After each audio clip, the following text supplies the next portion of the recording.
CMPRadio.net, the voice of Chester.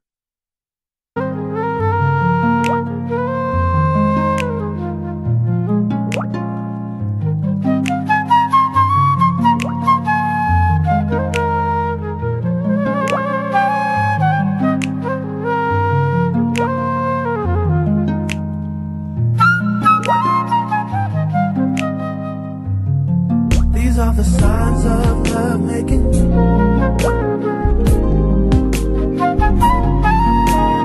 Signs of love making. These are the signs of love making.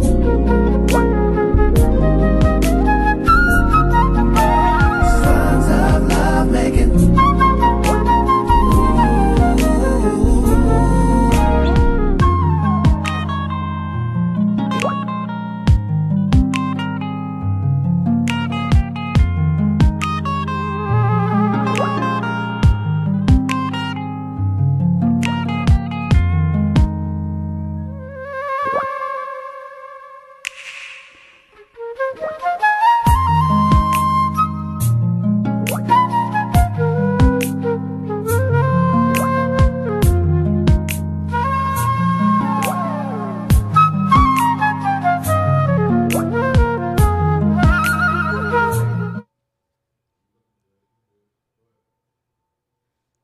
Welcome back to another episode of Straight to the Point, hosted by moi, Adelaide Evans. My special guest tonight is Ms. Tasliym Morales. Before we start, I wanted to gift you something because I was told that you never go into someone's home without an offering. Oh, my goodness. So I wanted to give this to you, just a small token to tell you thank you and to keep doing what you're doing for the community, being the voice for the voiceless. I'm sorry, folks. Here it is.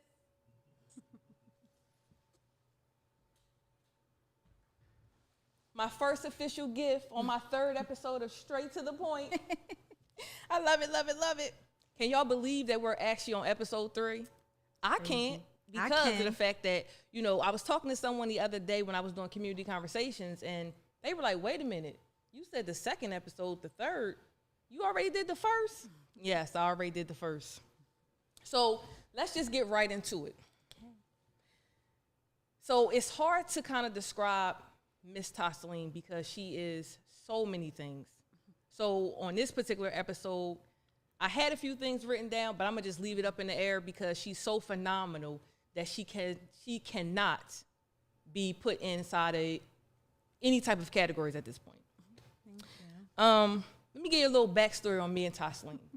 So me and Tasliym met each other at Newman College before it became Newman University. I was a bit nervous going into grad school because I really felt like I wasn't supposed to be there, even though I'm extremely smart and intelligent. Yeah. But I felt as though I wasn't supposed to be there. However, I was there. Yes. So I met this beautiful young lady in grad school, and we have been friends ever since then. Now, we are what you would consider more than friends. This is like my sis right here. Yes. Yes. Her kids call me auntie. So, you know, it's a different type of relationship than just being a friend. Yes. So that's a little backstory on that. Yes. And let them know that when we were in the class that we were only 2 of 3 African-American females that were in the program. Yes. So. I left that part out. Yes. But see what I'm telling you? She forgets nothing. See what I'm telling you? So let's just get into the story of Miss Tasliym. So can you enlighten the audience on your background? I would say keep it short and clean, but I know you're going to give us a whole lot. So I can keep it short and clean. So who is Tasliym? So Tasliym is the oldest of Marlene Hammond's children. My mother birthed 11 children. I'm her first. She has 7 daughters and 4 boys. Born in North Carolina, military man, married my mama. But then we ended up back in Chester, Pennsylvania, over in the fairgrounds with my grandmother. And stayed in Chester until I was 8, because I went to 1st, 2nd, and 3rd grade at William Penn Elementary School before they tore it down. So yeah, moved to Virginia, fell in love a couple times, ended up in Brooklyn, New York for 10 years. And then in 2011, came back to Chester, Pennsylvania. It was either Chester, Pennsylvania or Virginia, but I chose Chester, Pennsylvania because my grandmother was here. And so here I am. And ever since I've been in Chester, Pennsylvania, you've actually known me. So you may not know this, but you've actually known me my entire time that I've been here in Chester, Pennsylvania. So when I came to Chester, Pennsylvania, before we got here, I had secured a position at Chester Community Charter School. As the building principal on the west side. We were in the middle, so I think that's building A. Moved my family down here. I was pregnant with Aaliyah at that time. The one who looks just like you? Yes. Went over into Toby Farms. After I had Aaliyah in November, went right into Newman University. So that's how I met you. But the entire time that I've been here in Chester, Pennsylvania, I just had a very strong focus on education, specifically a stronger focus on parent engagement. And the reason why that's important to me is because when I was in 8th grade, my school district tried to track me, right? So straight A student, National Junior Honor Society, my name always on the marquee. Like in school, I was my mother's perfect child, right? So when I got to 8th grade, I noticed that some of the children that were in my classroom in 6th and 7th grade were not in my classroom, mostly the children that did not have any color. So at lunchtime, I went and I found one of them. Her name was Holly, and I had asked her, could I see her schedule? So that's, I remember her, because Holly actually changed my life. So, like, seriously. So I asked her, I was like, where is your schedule at? She was like, why, what's wrong? And I was like, I just need to see your schedule for a minute. So I looked at it, and I realized, like, where I had generic math, she had a pre-algebra, she had Spanish 1, she had, like, and I was like, okay, this is not happening. So I went down to my guidance counselor. Preference. I have not always been this polished of a person. So when I was younger, even though I was smart, still a little hood rat mentality. So, you know, the things that I said may not have been as eloquent or respectful at the time, but I just needed to get my point across. So I went down to my counselor. I was like, what is this? And she's like, don't speak to me like that, Miss Muhammad. And I like, call my mama. So my mother came. I called my mama. And how old were you? You telling this lady 12. You telling this grown up to call your mama? Yeah. Just go ahead and call Marlene up here, because there's no use of us having this conversation. Just call her up here. And I was trying to explain to my Umi, I was like, listen, they had me in a vocational track. And she was like, I was like, how did I get, like, you didn't ask me if I wanted to be on it. So they had a vocational track and an academic track. And she was like, no, you know, we were tracked by our zip codes. So I don't know if Wait. Say that again. we were tracked by our zip codes. So depending on your zip code, it had nothing to do with race. So I don't know if you caught yesterday when I was at the press conference and I had asked that we stop, you know, using the black and brown language to sell the issue. Because But wait, why is that so important for us to stop doing that, or for they to stop doing that? it's important because, and this is something that most people don't want to hear, right? There are a lot of people that really don't care about black and brown children. And I'm not saying that that's right.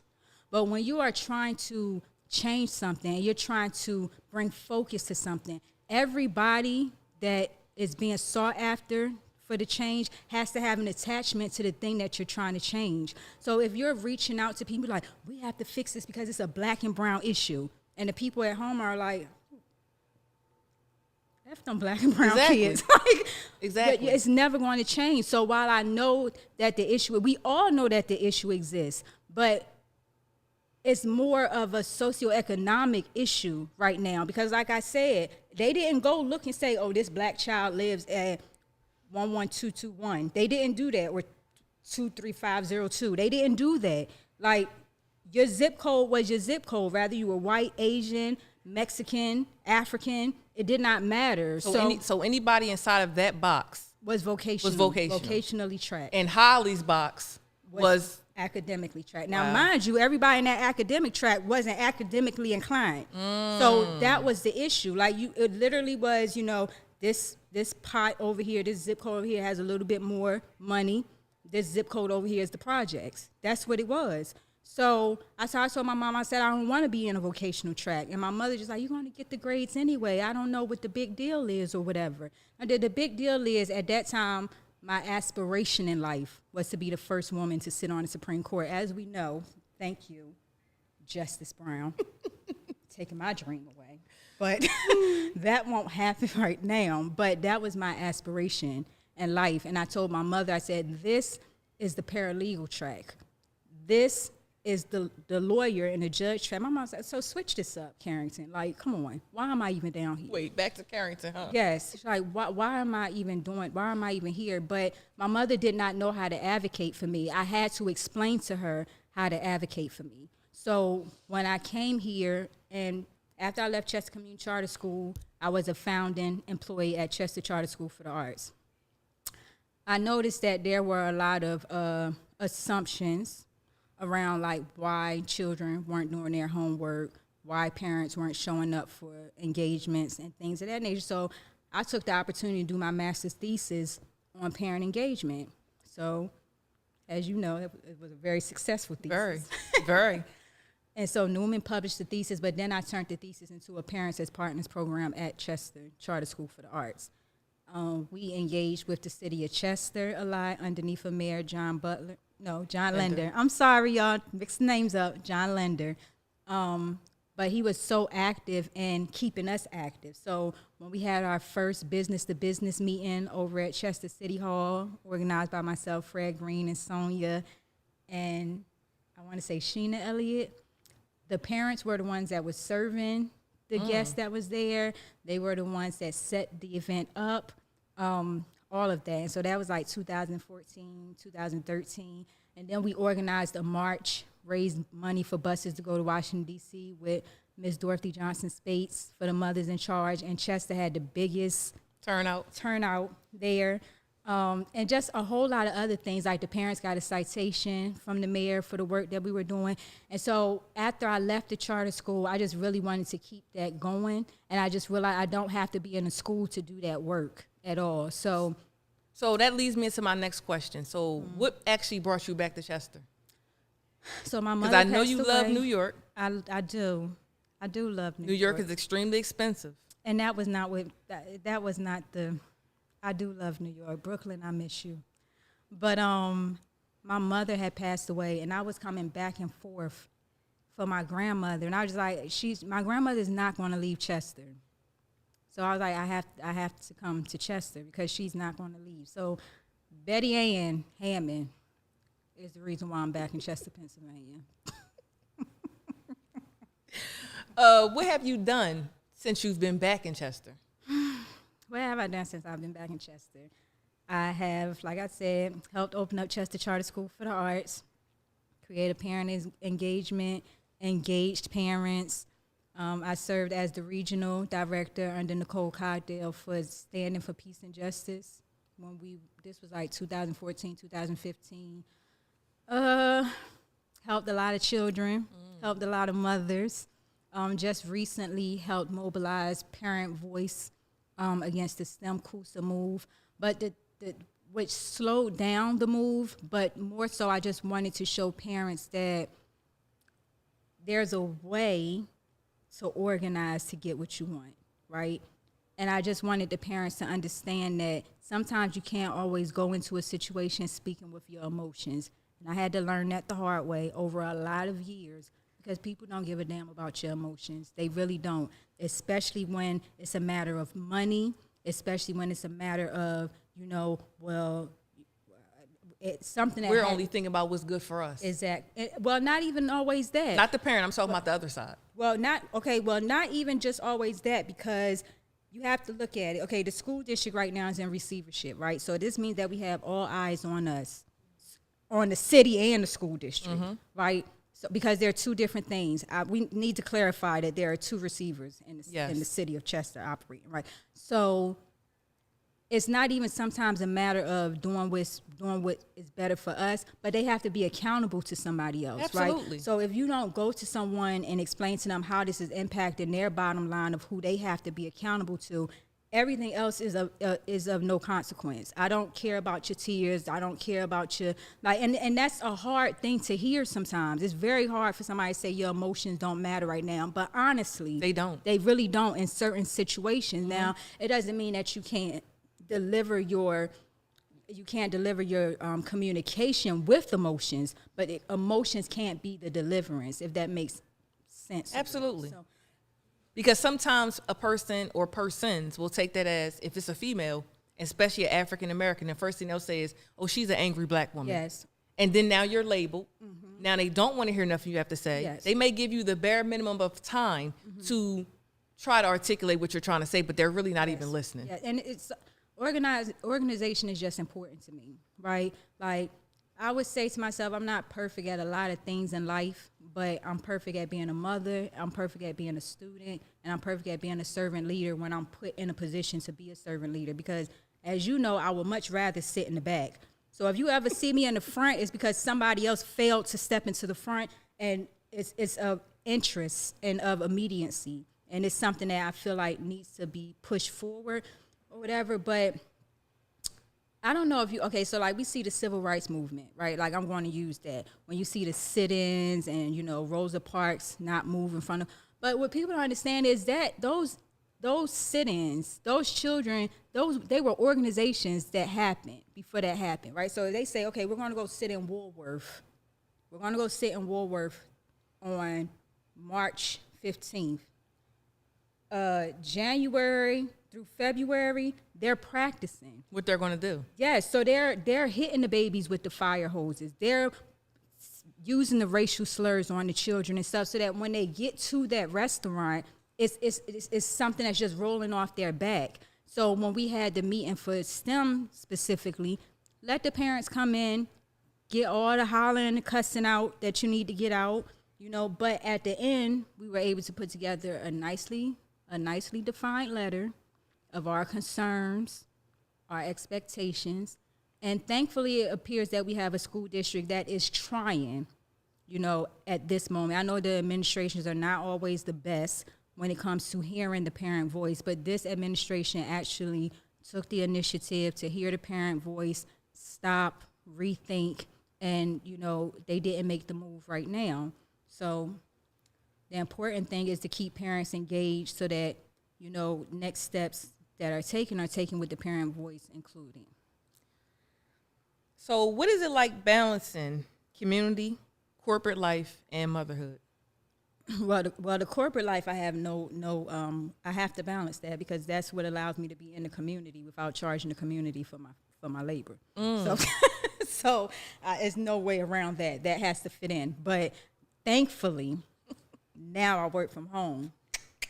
Ain't no more catching scepter, you know. So I have a little bit more flexibility in how I'm able to operate. When it comes to the community, I used to try to do everything. I'm going to show up here for the gun violence thing. I'm going to show up here. From 2012 to like 2015, I was just like all everywhere. over the place. And I was like, okay, that's not beneficial to me because if I'm tired all the time and I'm showing up and I'm just like, I can't give 100% to everything. So I'm like, what is something that I'm just consistent with? And it's education. Like, I don't even have to sit and think about what I'm going to do or how I'm going to do it. Like, it's just so natural to me when it comes to engaging parents and how to advocate for their children. So, and holding parents accountable. Like, it's not always going to be a cute conversation at all because sometimes a parent need to hear, like, you are slacking. Like, and I understand all of these things. Like, you know how every time I tell somebody, have a beautiful day on purpose, with purpose, and in spite of. The in spite of is, you know, everybody wakes up with something that they're carrying. I wake up every day without my mother here. But if I sat and let that thing of my mother not being here be the thing that stops me from doing everything else, I would never do anything. So even though we are holding so much, the in spite of is you keep going in spite of. Like, you can sit, you can rest, you can do whatever it is that calms you down. But you have to get up and keep going, right? So I need parents to understand that, like, the way you show up for the football game, the way you show up for the basketball team, that same mindset has to be there when you have to show up for a science fair, when you have to show up for parent-teacher conference, because it all matters. We can't just allow our children to think that they're just beings for the entertainment of other people, right? So that's where my mindset is always. So why are you so vocal about education? The real reason why I'm vocal about education, because when you look at a thing, when somebody tells you that you can't have something, when somebody tell you as a black person during slavery you cannot read, if you read, we'll lynch you if you read. That means that it's something of importance, a lot of importance, so much so that if I try to attain this, you'll kill me. So it's important for me to instill in other people the value of the education, and not education just inside of a school building. I mean education holistically. So what you're learning in school, what you're learning at home, what your community is teaching. Every part of a child's engagement is education. If I walk into a police officer, that can turn into a good lesson or a bad lesson for me. If I walk into the corner store, the person that's engaging with me, that can become a good lesson in life. Or like these frame how children engage with people for the rest of their life. So it's important to me. It's important to me because it's the only thing that has gotten me this far where I am. It's the only thing because I've been willing to learn and do things on jobs that the other people didn't want to learn. And so it keeps me of value. So as long as you're willing to do the thing that other people are not doing or learn the thing that other people are not willing to learn, you make yourself an asset instead of a replaceable liability. You know what I'm saying? So I want people to build themselves as assets. So let's talk about parent engagement. Why is that so important? And when did you feel the need that you needed to get involved to make that a bigger thing? I felt like I needed to get involved when I got over to Chester Charter School for the Arts, and I just, you just see and hear things when you're inside of a building. And I wanted the parents to be able to explain for their own self why. So when I was doing the thesis, I had a focus group, and I had gave parents like these questions. They didn't know that they were fifth grade questions, but they were fifth grade questions, like from social studies, math, science, and I sent them out. I asked the responses and stuff, right? And a very, very low percentage of the parents got the answers correct. Only to this day do they know that they fifth grade questions if they're watching right now, and they were part of that focus group. But the purpose of me doing that was then it led into another focus group of why don't you show up? And it was, they feel intimidated when they're talking to the teachers. They don't know how to help their children. They don't want to be judged. So all the assumptions that we had always transportation, or it's because they ain't got nobody to babysit the kids, those were not the reasons at all. They're just intimidated and don't want to be judged. Somebody can feel, energy is real. So if I walk into a space, I can feel what you're thinking about me or how you are perceiving me. And so it was just important for me to clear that space out, right? So once we did it, we started having really good turnout at our parent events or whatever. But then it just became an issue of me staying on the parents, right? And a couple of times, in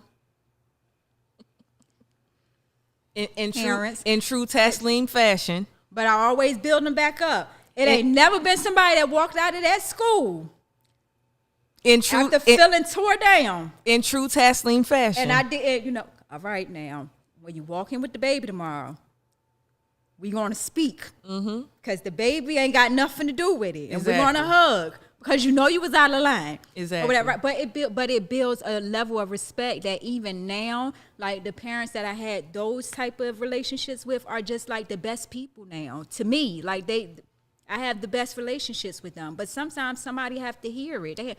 All right, okay. And they have to feel it. Hear it and feel it. Yeah. But I love them all.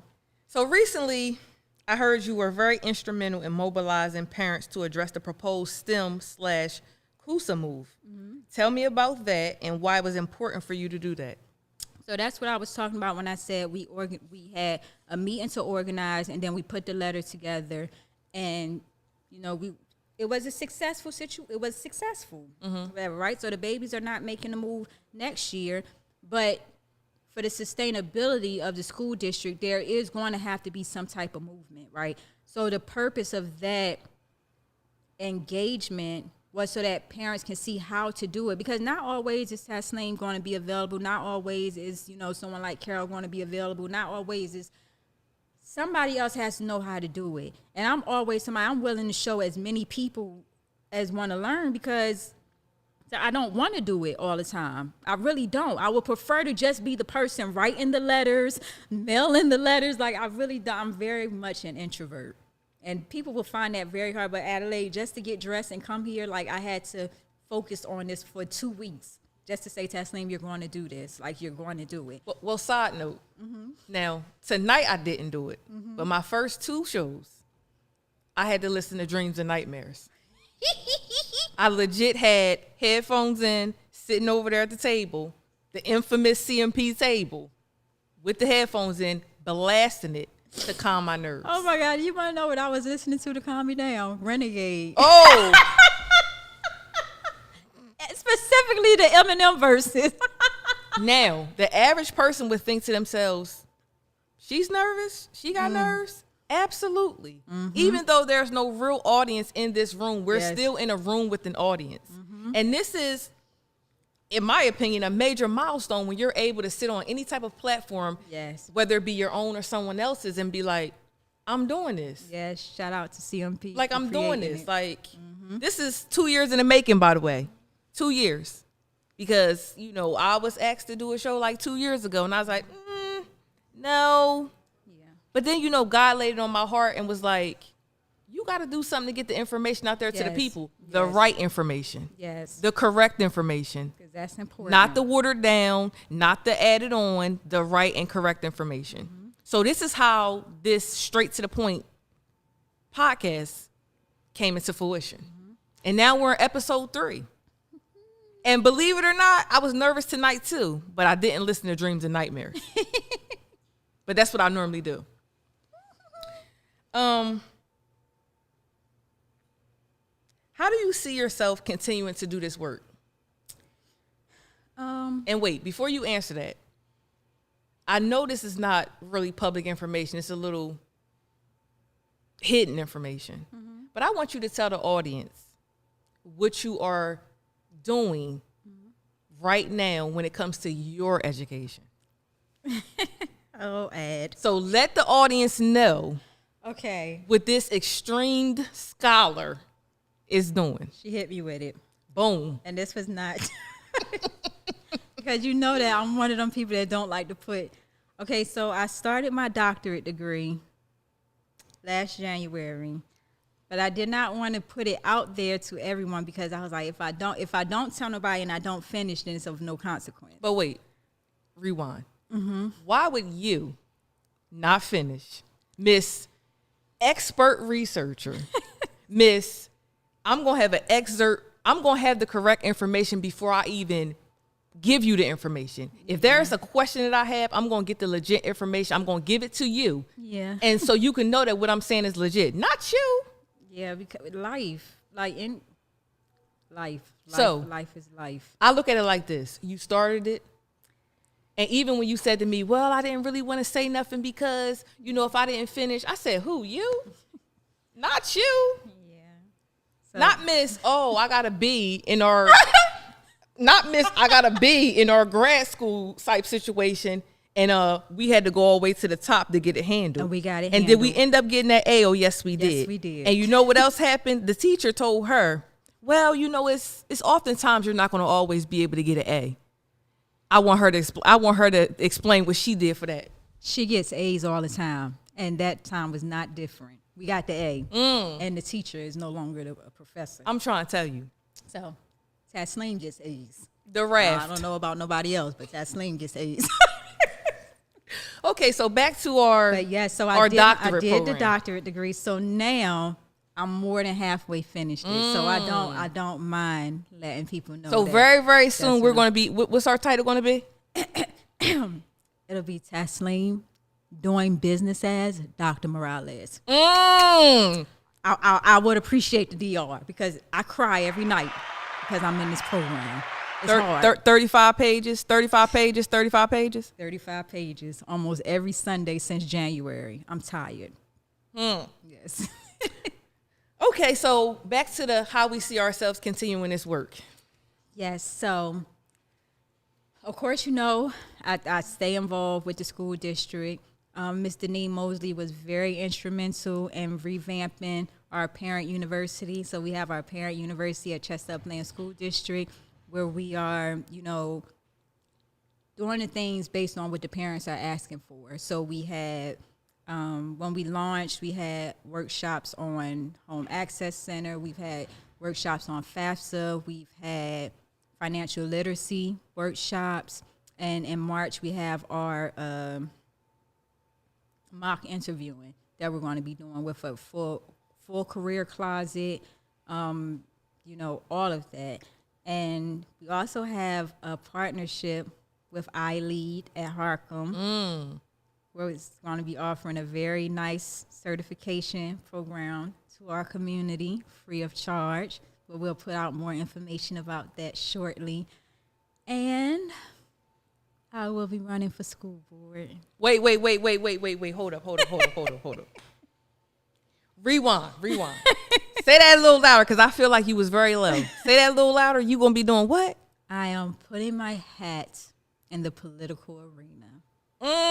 And I will be running for school board. Now, I wanted to run for mayor. Now, because you're my sister, I can be honest with you, because we've had this conversation. I originally wanted to run for mayor of the city of Chester. However, I like to do things with purpose and on purpose. And my reason for wanting to be mayor of the city of Chester is much bigger than what the city of Chester is prepared for. Wait a minute. Wait. Not to cut you off. Say that last sentence all over again. Do you want me to start from the on purpose with purpose? Yes. Start from there.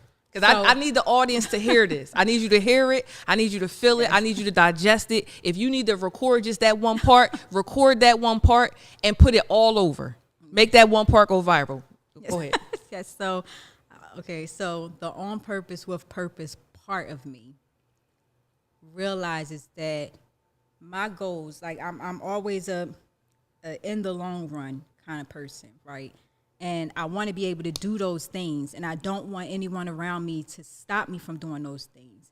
And I feel like right now the position of mayor in this city is not set up for that. Like, a lot of other things need to happen in order for that position to be in a position where someone can actually come and move it forward. Right now there needs to be someone that can come in, clean it up, or maybe even the current administration, can get it together and clean it up. But whoever is in there for the next 4 to 8 years needs to really fix it and make it right, so that the next group that wants to come in can actually not worry about having to fix things and can actually build and move it forward. So I don't have the capacity right now as a mother to do what really, really needs to be done to fix and build.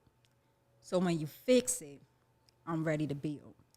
But I do have the capacity to keep on in the current trajectory that I'm in with the parents. So it just seemed fitting for me to throw my hat in that ring.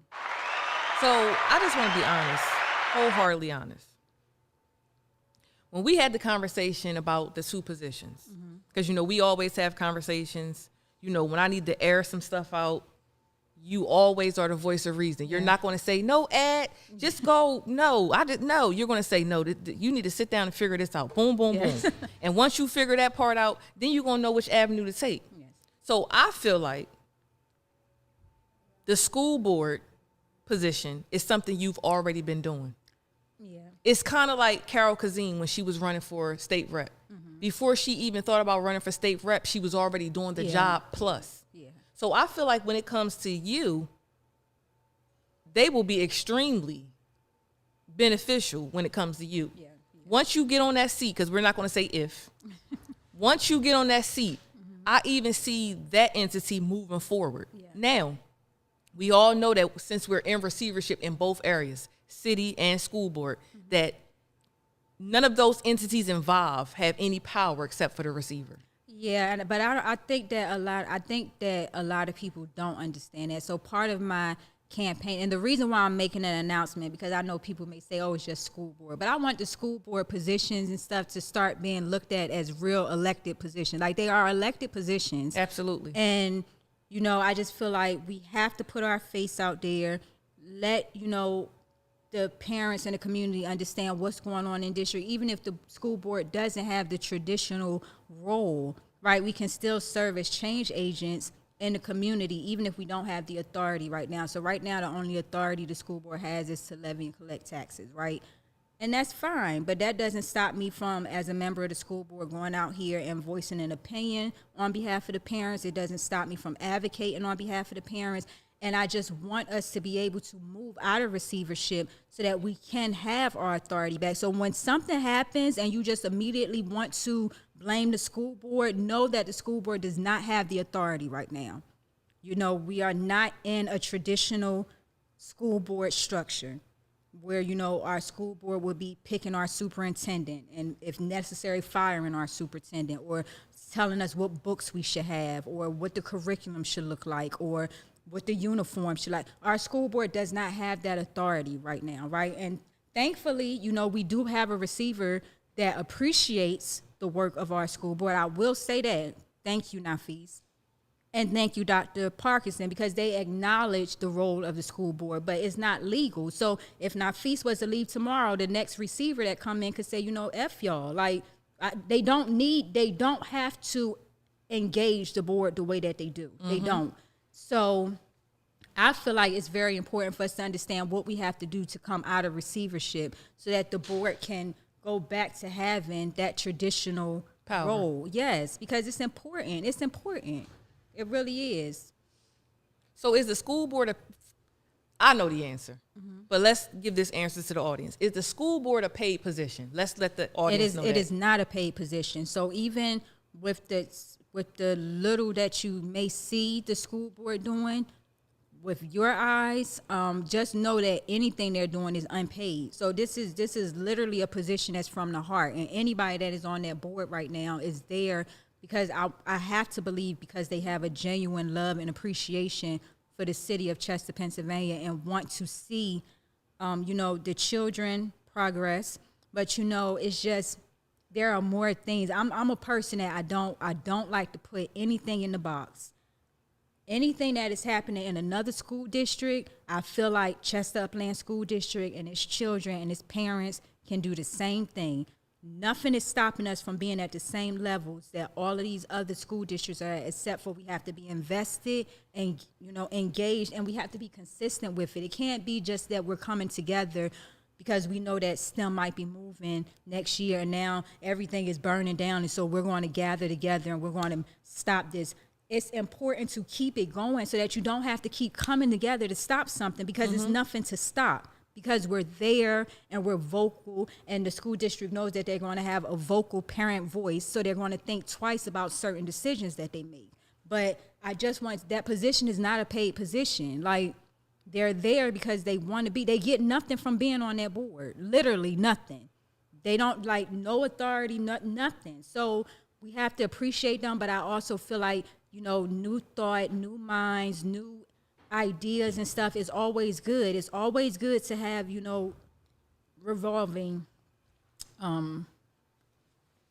people at the same Absolutely. time. Yeah. So where do you see yourself, let's say in the next 5 years? The next 5 years, I see myself ending my 4-year term on the school board and hopefully having played a part in the school board, getting back their authority to operate as a traditional school board. I also see myself helping to restructure a lot of the things that impede upon the school district's ability to be the best that they can be financially and academically. And I see myself hoping to go upstate. Don't know what that upstate looks like yet. Senate, Congress, state rep. Not really sure, but I want to do more for myself, and as a result for the people that are the closest to me. Because whatever I do in the school, because let me just get this out right now, because there will be some things that I may say or do when I'm on the school board that everybody is not going to agree with. I'm going to say that again. Everybody is not going to agree with what I say and what I do, but I promise you that is all with good intent because I'm a mother and what I do is for the betterment of my children. And so I have a very high measure of what is good for my children. So if it's good for my children, I feel like it's good for anybody else's children. And I would never do anything that will harm my children. So I'm not going to do anything that will harm your child, right? So, yeah. That's the ending of that, huh? That's about all I can say on that. I'm going to have like 3 focus groups while I'm campaigning. I was going to do like but this March 7th deadline thing is killing everything. So most of them will be via Zoom. But I just want people to show up because I want to, if it's on Zoom, I will appreciate for people to show up. No, the March 7th thing is only the deadline for the petitions. I know, but this has to fall in line because I want people to understand why I need their signature. Got it. So, like, I want to explain the structure. I want to explain why it's important that we have an operating public school district that draws people in. Mm-hmm. Because when we talk about, we want more people to move to Chester. We want to be able to increase our property taxes and stuff like that. School districts are a way to do that. Most people, when they go shopping for a house, no one, for the most part, is in Swarthmore right now just because they want to be paying $700,000 for a 2-bedroom house. Exactly. They're there for the schools. The schools, because most of them have children. And I'm going to deal with this for the next 12 years. And when it's over, I'm out of here. So just think about if we could have a school district where people say, I want to go there because they have a beautiful science program. I want to go there because they have an amazing cosmetology program. I want to go there because they have a cafeteria inside their high school and the children are cooking inside the cafeteria. You know what I'm saying? So I want the school district to be present in every space that has to do with the rebuilding of Chester, Pennsylvania, because we get left out of so much and no one realizes the value of the public school district. It's very important. Yes. So when you say the value of education within Chester, Pennsylvania, elaborate a little bit more on that. So what I can say is that everything I learned in 1st, 2nd, and 3rd grade at William Penn, I still know to this day. I cannot directly tell you what I learned in 5th grade or 6th, 7th, 8th grade, but 1st, 2nd, and 3rd grade, I remember everything. Mr. Johnson introduced us to. Can I say? He introduced us to everything that was Bill Cosby. Now, I know Bill Cosby ain't the same Bill Cosby today. But this man made sure we knew, and this was 3rd grade. Then we learned, I knew all the capitals, all the states, Northeastern, cursive writing by the time I was in 3rd grade. Wait. Stop at the cursive writing. So we need to understand that right now in the average public school, now I can't speak for anywhere else, but in Chester, they're no longer doing cursive. I haven't seen any cursive come home to me. They're not doing any more cursive. And it's important if you're going to sign a check. Now, I know in the parochial schools, AKA the Catholic schools, they still teach that. Aaliyah brings home the cursive. And, my 14-year-old daughter, yes, she's 14. My 14-year-old daughter, handwriting is impeccable. Her handwriting is actually better than my mama's.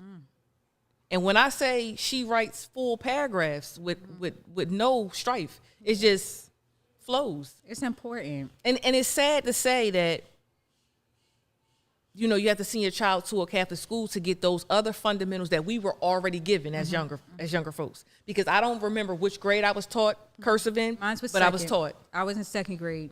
And Miss Robinson. how are we expecting these children, like you said, to sign off on a check? Or a contract. You can print, but they want a signature. Or a contract, anything. You need a signature. You have to know how to write your name in cursive. So who is supposed to be the person that implements this? So here's the thing.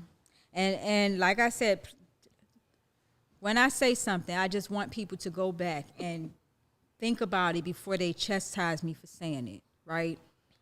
I feel like so much is placed on the school right now, right? Yeah. For example, Black history. I've always said to myself, when I see how angry we get because they're not teaching Black history the way we want it taught in school. And I say to myself, why would you expect it to be taught the way you wanted to be taught in school? Nothing that I know about Black history did I learn in school. My mother taught me everything.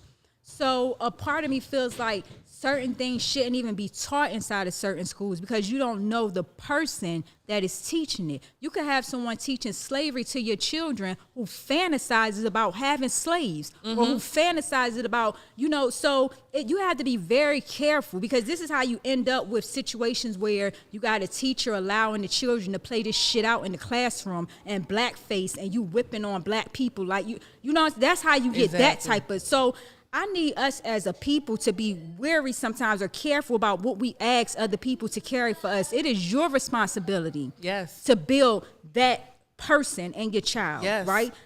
I personally didn't like once I got to the grades and they started teaching Black history in high school and stuff because I just wanted to take everybody's head off. Like, I don't like, imagine you teaching Black history to a child that is a white child that's pure of mind, that doesn't know anything about this, but now you have a teacher teaching this child, and that teacher is not the right person to teach somebody about Black history. And so now this white child that's sitting in this classroom, the pure child, is developing a superiority complex because of the way the teacher is delivering the lesson. So sometimes we have to be cautious about what we are asking to be taught to our children.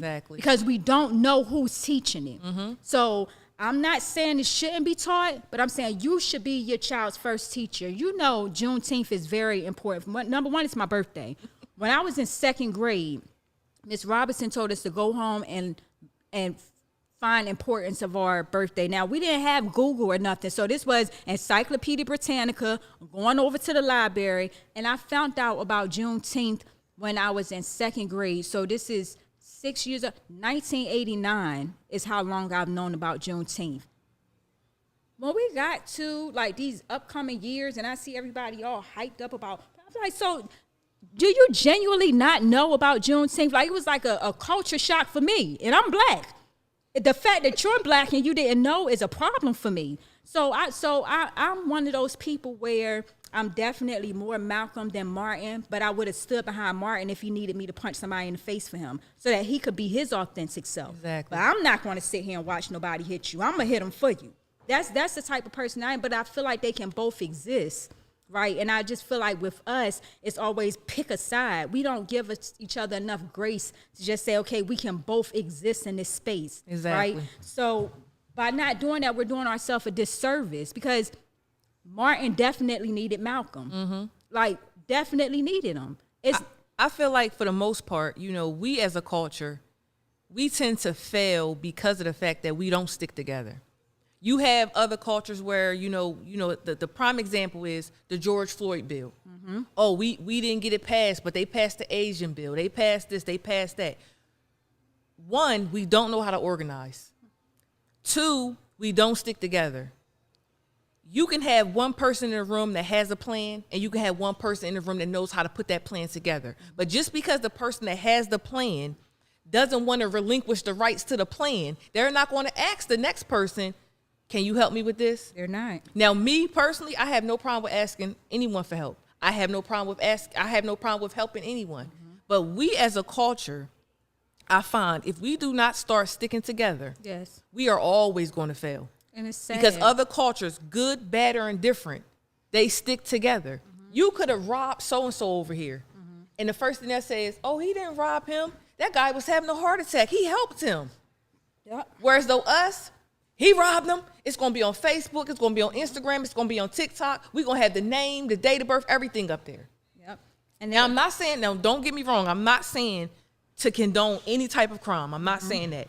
I'm just merely making an example of the fact that we don't stick together. Yeah, and it's really, really sad. So here's another tad bit that seems to throw people in a situation when they come to find this out about me, is that I'm a registered Republican, right? I am a registered Republican. I am cross-filing.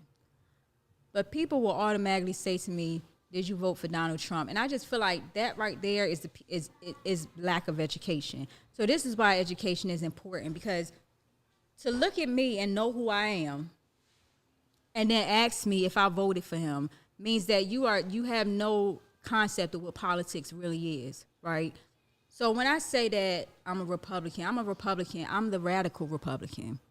I'm that group of Republicans that fought really hard for, the right for Black Americans to vote. I'm that group of radical Republicans that didn't think Abraham Lincoln should have paid slave masters for losing their property during Reconstruction. I am that radical Republican that, didn't want to see Black people as 1/3 of a person. And although that party doesn't exist, those are the ideologies that I go with, because I always look at the why. And I understand why the Democratic Party exists today as it exists, as a construct. Because they needed the Black vote. It's always been to have the Black vote. But if the why ever changes, if there ever comes a time when they don't need the Black vote, you can be sure that they will let you know that they don't need your vote. Exactly. And I'm not saying that to say that Republicans are right, Democrats are right, but I feel like if all the Black people are on the Democratic side, who is sitting at the table to tell the Republicans that they right or wrong? Exactly. If the conversation is being had, to ban all these books, and there's nobody at the table to say, well, let's think about this. Why are you banning that book? Mm-hmm. Even if they still ban the book, at least there was somebody at the table that said, I don't think that this is the right thing for us to do, right? Maybe we can sit down and discuss this and come up with a different route. Exactly. Because now you're being too extreme. Exactly. And it also came about for me as I was studying the contract with America. Because I don't know so we studied it very thoroughly when Bill Clinton was running. And that group of Republicans was, to see about 300, 320 or something. Do not quote me on any of these numbers, because I don't have the preparation for this. And this is making me nervous because I normally like to be well prepared. But I know it's like 320 or 360 Republicans put this contract together, for better or worse. But it was for America to hold them accountable, right? And this was underneath for Bill Clinton. And I just feel like, some of us were just so engaged with the fact that he was playing the saxophone and eating fried chicken and was so handsome and all this, that we missed the fact that while he vetoed a lot of those things that was in the contract with America, some of his legislation is the result of items that were in that contract of America. Specifically, the ADC, when they took aid to dependent children, and turned it into TANF, temporary assistance to needy families. Mm-hmm. My mother was on welfare when that happened. And that was the result of me. And then that resulted in me having to go get a job because her 5 years was up on the program. Oh, that's when the 5 years stuck. Yes.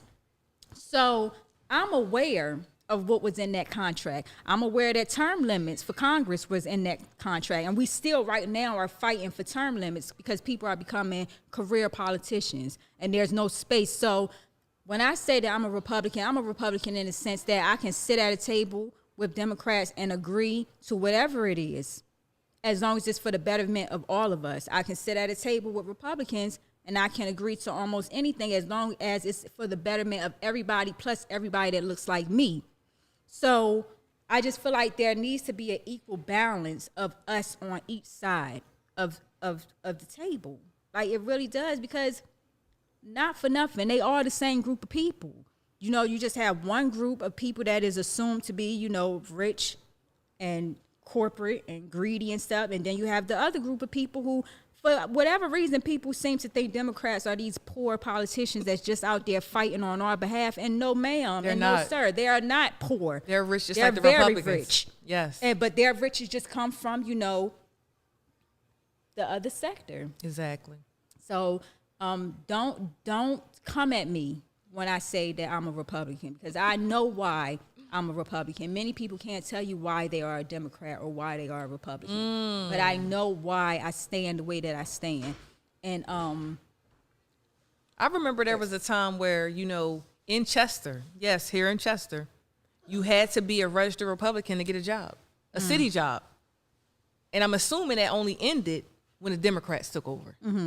Because at one point, I remember my grandmother and, you know, my older relatives saying, you have to be a registered Republican to get a job.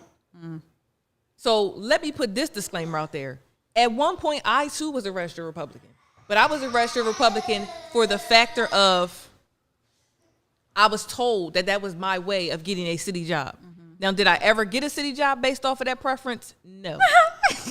But that's what I was told. So I say all that to say, you know, depending on who you're getting the information from and how it's being received, it depends on a whole lot of different factors in your life. Now, I'm not going to say that I'm not going to say that I was a Republican because, and you know, based off of only that one thing. So I even remember, you know, I might have even been a Republican up until the point when Donald Trump was in office. I remember getting literature for asking for my vote, and I definitely wasn't voting for him. So let me just say this. I was a registered Republican, but I always voted Democrat. Yeah. Because there are certain elections that you can't vote because of your political preference. But when the wire comes down to that November election, you can then vote. Yes. However, whatever way or however you want to vote. And people have to know that. Like in November, you don't have to vote across your party line. Like you can vote across party lines or whatever. And it's just a matter of making educated choices. Yes. Don't do something just because your grandmother did it and your mama did it and your great grandmother did it. Because if you go back far, somebody is going to say, I just did it because. And now you got 10 generations of people doing something. Y'all heard why I said I did it right. I was trying to get that city job that I never got. But then you end up with like 10 generations of people. You know what? I was sitting in a workshop and the person had asked us what color is a yield sign. So what color do you think the yield sign is? Yield. Wait. Now that you said that, I'm thinking like the first thing that pops in my mind is yellow. Stay right there. What color is it? Just red? And what color you say it was? My brain said yellow and white, but I know it's red and white, but my brain said yellow and white. It stopped being yellow in like 1977. So when we was inside the group, a lot of people were saying yellow. I had never known the yield sign to be yellow. So in my mind, I'm like, where are y'all getting this yellow from? And when he was like, no, it's red and white, the people that was saying it was yellow was like, no, I know for certainty that yield sign is yellow. Ain't been yellow since 1970 something. So where my brain getting the yellow from then? I told him that maybe it could be synonymous with the yield. Like when you come to a yellow stop sign, you yield and slow down. So my thing is, you have to do your education and research to keep up with the times. That's what I'm trying to get to. Yes, it may have been a yellow yield sign in 1969. 2 years before I was born, it ended. Yes. But it's now a red and white sign. And if you don't know it's red and white, you're going to end up sitting at a red sign stopped because you're going to think it's a stop sign versus a yield sign. I never would have thought of it like that. Wow. You have to stay current. You know, when you do research in school, they tell you look for things within the last 5 years. But could it also be the brain, though? It is. Your brain makes associations to what you know. So if in your mind you said it's yellow, for me, when the people were saying, I was like, oh, maybe they're thinking about the traffic light because I never knew it to be yellow. I'm like, maybe they're getting it confused with the traffic light. It's definitely red and white. And everyone was no, it's definitely yellow. But I think it also can be associated with, you know how they send home the little stoplight for the kids? Red is stop, yellow is caution, green is go. And they factor their behavior off of that. That could also be associated with it too. Yeah, that's the traffic light. But that was my association. I was thinking that you're wrong. It's not yellow, but maybe you are confusing that yield sign with the traffic light, and they were not confusing it. At their time, it was yellow. The yield sign was yellow. Wow. But you have not done the proper research to know that sign is now red and white. Wow. And a lot of times we stick to doing things just because that is what we know. Status quo. Instead of taking the time to say, you know what, let me look this up to see if it changed or whatever. Man, you know, the last time I drove wasn't about 1969. Let me see what's happening in 2023. Wait, not 1969. It could happen. Maybe so that might explain why the older folks that probably should have their license taken away, Or while retested. they're just still sitting there, Or retested. because they might be associating that yield sign with a stop sign. But I thought you're supposed to take a complete stop and then go. At a yield? No, at a stop sign. Yeah. But if they had a yield sign and you just sitting there, Because it's red. They don't even see the words. At that point, it's just the color. Because everybody Right. associates red with stop. You never associate the color red with slow down and look for oncoming traffic. Red is just stop. wow. So if you don't have the mindset that, okay, I'm going to keep up. I'm going to keep up. This is why I stay in school, so that I can keep up. I'm tired of being in school, though. I'm tired of it. And I cry every time I'm in school. But you have to keep learning. Even if it's not in a brick and mortar situation, you have to find Some something form. to learn, because Yeah. there's no reason for anyone to be saying that yield sign is yellow right now. But yet you just said it was But yellow. wait, the weirdest thing is when you said that, my brain froze, and then the yellow popped in. Yes. I don't even know where the yellow came from. I'm gonna tell you why. I was born in 1979. So when they discontinued it, I wasn't even born or thought about. So why my brain just straight went to yellow? And you have a whole red blazer on.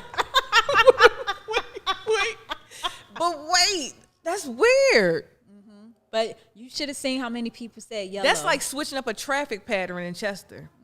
For years, you may not have a stop sign there. And all of a sudden now you have a stop sign, and That's your an brain is accident every saying, day. just go, because your body has been, you've been programmed to just go. Absolutely. Like Something that's that- happening something right. that That's simple. happening around the corner from my house every time you turn around. Something that simple. One minute the stop sign was there, they took it out. I think either an accident happened or was about to happen, and then now they put them back. And it's like if you are stopped, you most definitely got to wait to see if somebody is barreling down the street, because you're gonna get in a real bad accident. Absolutely. Wow, the brain. The brain. It's the brain literally is its own operating entity. It does what it wants. And if you don't train it, Or keep it polished. keep it polished. Because I know for me, what keeps my brain moving is crossword puzzles. Okay. I went to a function and they thought I cheated. They were like, wait a minute. This person got 5, this person got 7. How you get 20?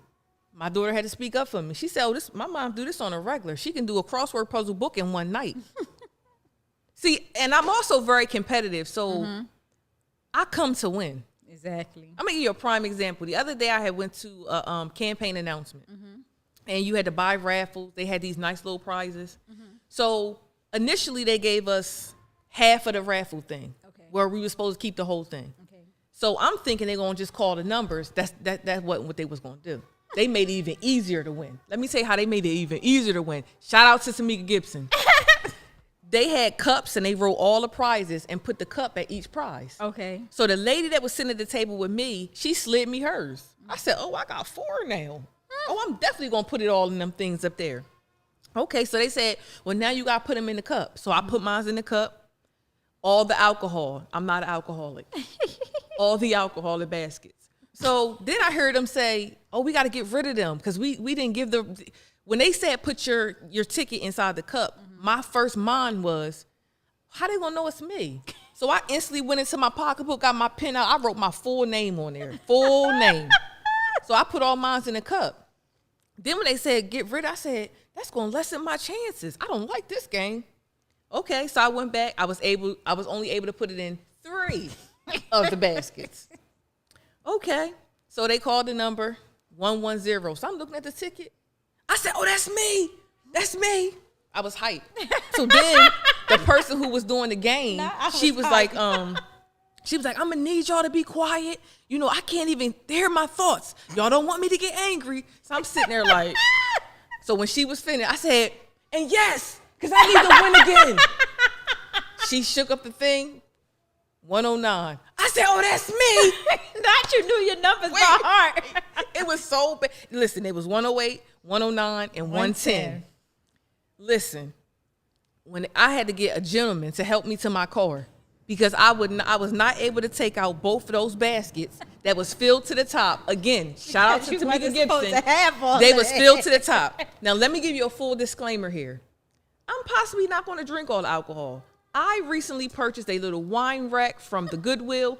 I'm going to wipe it down so kindly, and I'm going to put that on my nice new buffet stand with all my free alcohol. I'm weak. All of it, because I didn't even pay that much for the raffles. But it was a donation, so, I donated. I won. They won. Exactly. We all won. We're a group of winners We're here. a group of winners. So, with that being said, I just want to thank my guest, Ms. Tasliym Morales, for joining me on episode 3 of Straight to the Point. Now, stay tuned, because as y'all all know, I have my Addie's rant. It was a pleasure, absolute pleasure. Yes. Even though, your nerves may have been through the roof. They were. It did not show. They were, because I did not know what you was going to ask me. There are some things that Addie could ask. And that goes for anybody. But I'm trying to keep it clean. Yeah. I'm trying to be respectful, because I want people to come on the show. Yes. So if I reach out to you, just know that, my questions will be intriguing, because I do my homework. I'm not somebody that starts the night before. I actually put thought into my questions. I kind of look at how you're operating in the community, how you're operating your business. Yeah. And just to think that, coming on here, and yes, I'm going to say it, coming on here may get you some more play when it comes to your business or your life. Because that's just who I am. The energy that I give off is dynamic. It is. You want to gravitate towards a person like me, because one, I'm definitely an asset, never a liability. Never a liability. So just know, if I reach out to you and I want you to come on the show, don't say, I don't know, what you gonna ask me, what it's about. Just say yes. Yes. And then just I send you the confirmation. I send you the time. I'll meet you outside, because you might get a little lost. Just come on in and join into the CMP family. That's it. But on to the next note of things. Okay, so as we all know, or if you didn't know, this past Monday was my first in-person community conversations meeting. Me personally, I didn't know what the turnout was going to be. I didn't even know if anybody was going to show up. My self-doubt said, don't let them show up. You fine sitting in there by yourself. Mm-hmm. Then my other person, because we have two different sides of us, said, don't think like that. They're going to come. And if they don't, you're still going to show up. So in true Addie fashion, I was there 5:20, because I'm a firm believer of, when you're on time, you're late. So I was there at 5:20. I was there when the cleaning people were there. Okay, so I'm sitting in there trying to get my thoughts together. And in that moment, I didn't even know what I was going to actually say. I actually didn't know what I was going to say. And I'm normally not minced for words, but in that moment, I didn't know what to say. So I had a quick talk with God. And I said, I'm going to need you to speak through me. I'm going to need you to flourish the words that I can't bring out. And as soon as I said that, it popped right in like a bell. Bing! Okay, so a few people showed up. I feel as though, the turnout is going to be better as the weeks prosper. Yeah. Now, I do know in these next 2 Mondays, there's a lot of things going on. You have a campaign announcement. You have a meeting with the juvenile justice people. You have all those different things coming through. So I know that at some point people are not going to be able to make it. But this is what I say to anybody who can't make it for one meeting. Try to show up for the next meeting. I am not one voice. I want to be a collective voice. And a collective voice means having the community speak for themselves in an open communication forum. That's what I need. So the next thing that I want to talk about is the candidates. So as we all know, there is an upcoming election in May. May the 13th, I think, to be exact. Right now is the time for petitions to be circulated from yesterday until March the 7th. What I need you to do in this moment, do your research. And I'm going to tell you why you need to do your research. You cannot sign everyone's petition. You only can sign those petitions of those folks that you are able to vote for. And what I mean by that is, I'm going to give you a prime example. We have 4 seats available on our actual elected panel right now. We have the mayor, 2 council people, and a controller. So if you have 3 people running for mayor, you technically can only write your name on one person. Now, you can choose to write your name on all 5 or all 4 of them that are running, but somebody's signature is going to be disqualified because you only can do one person. Now, you can do 2 council people, you can do 1 controller. I'm not sure how many district justice seats are available, but you need to also do your research for that as well, because there was a lot of redistricting, meaning there are a lot of people that are not just servicing Chester anymore. They're servicing Chester, Chichester, Marcus Hook. It all depends on how the structure went. So I need you to do your research. I need you to also understand that this election, if you do not realize it, is the most important election in Chester, period. If you did not know, the receiver's term is actually due to be up in December. Now, let's just say, for instance, if he does not get everything he needs to get straightened out and he applies for an extension, he may actually get that extension. But as of right now, his term is up in December. He, the receiver, is the best thing that's taking place in Chester right now. A lot of people are thinking so negative because they're being fed negative information. I need you to realize that the receiver stands to gain nothing from coming here to help us out. He was actually appointed to come here. And half of the things that has taken place, I'm sure he's probably wanted to run, but he's thinking of the greater good of us, the people. So he stayed. And we need to give him his props for that. So when you see Receiver Diary, you need to give him his props for that. So I got a side note question, then I'm going to get into the MFRAC reporting. So the other day I was on Facebook, as I'm always, and I saw someone write a post, and that post was, check your peeps, go to this area, do this, do that, do that. So I asked the question of, why do we as the people, why do we, 1, post that information? Why do we, 2, run to the crime scene?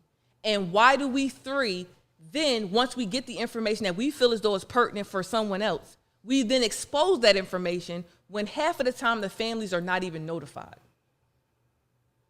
My solution to that is allow the professionals to report that information to that person's family. Half of the time that person's family is not even aware of what's going on, and they go onto social media, and that's how they're notified. Now, me personally, I would not want to be notified if my mother, daughters, cousins, aunts, uncle, or anything had passed away in a car accident, had been shot, or anything. I would not want to be notified in that manner. So I implore you people to stop that. Please.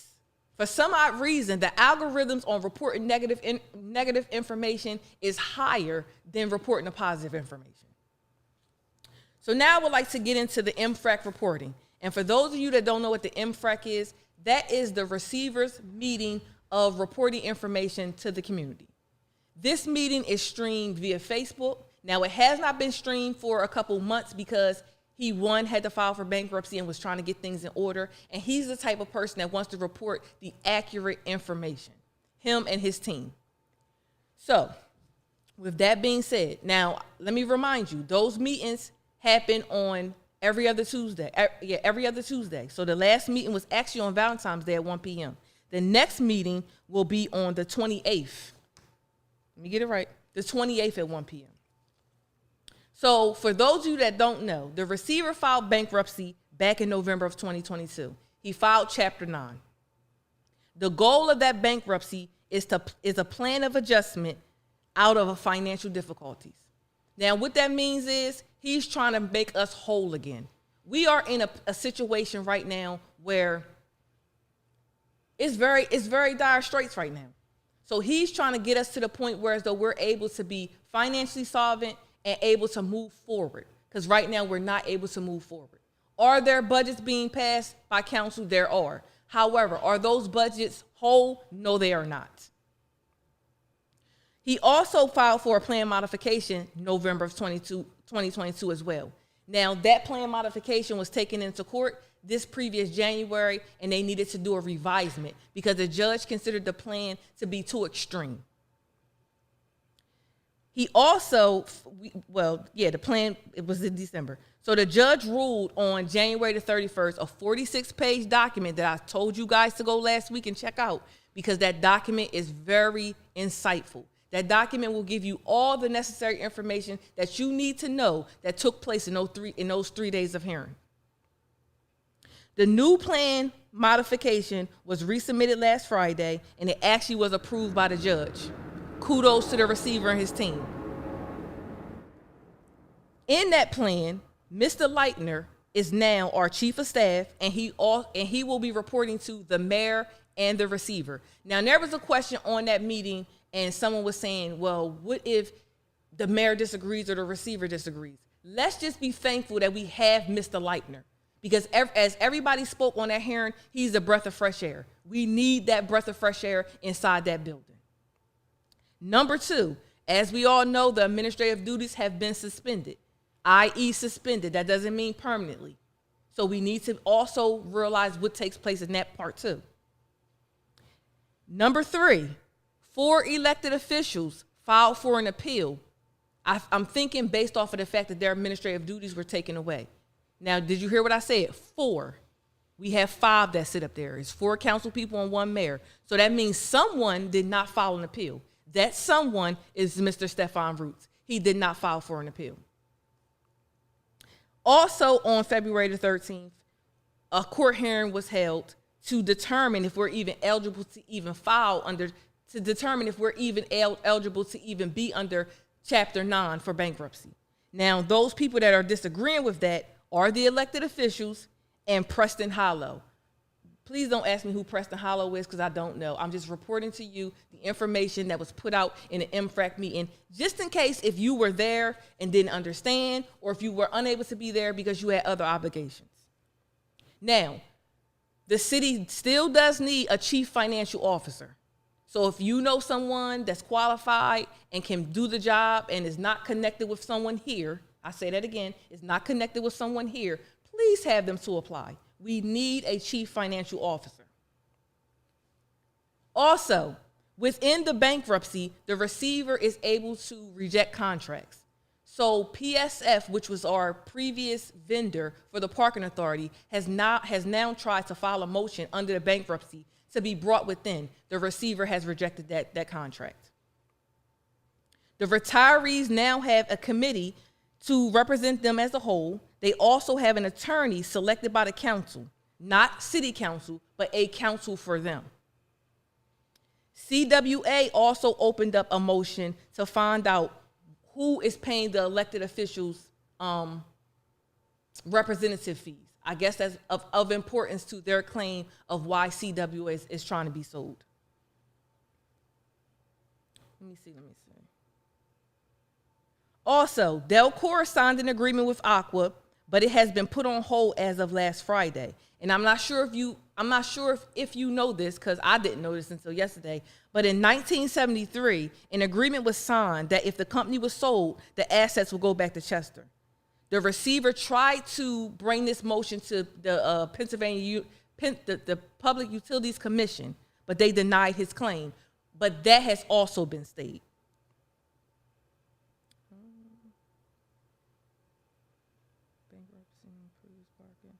Okay, so with all of that being said, I hope I did not flood you with too much information. I feel as though all the information I have given out is very pertinent. I feel as though if you take nothing away from Straight to the Point, I need you to record the last part of Addie's rant. Let me say that again for you. I need you to record the last part of Addie's rant. Now, I'm also going to say this. There's a lot of information that I'm providing, and there's oftentimes that people will be running around with this information and not even giving me my credit. However, I don't care about that. I'm just more so willing to get the information out to the community because it's very necessary. Now, I would like to thank you all for tuning into episode 3 of Straight to the Point. I would also like to thank my beautiful guest, Ms. Tasliym Morales, for coming and being on episode 3 of Straight to the Point. And I just want to let you guys know to stay tuned for next week because I'm going to have another beautiful guest. And her name is Troyana Nielsen, a.k.a. Miss Johnny May. So I would like to thank you all for tuning in. Until next time.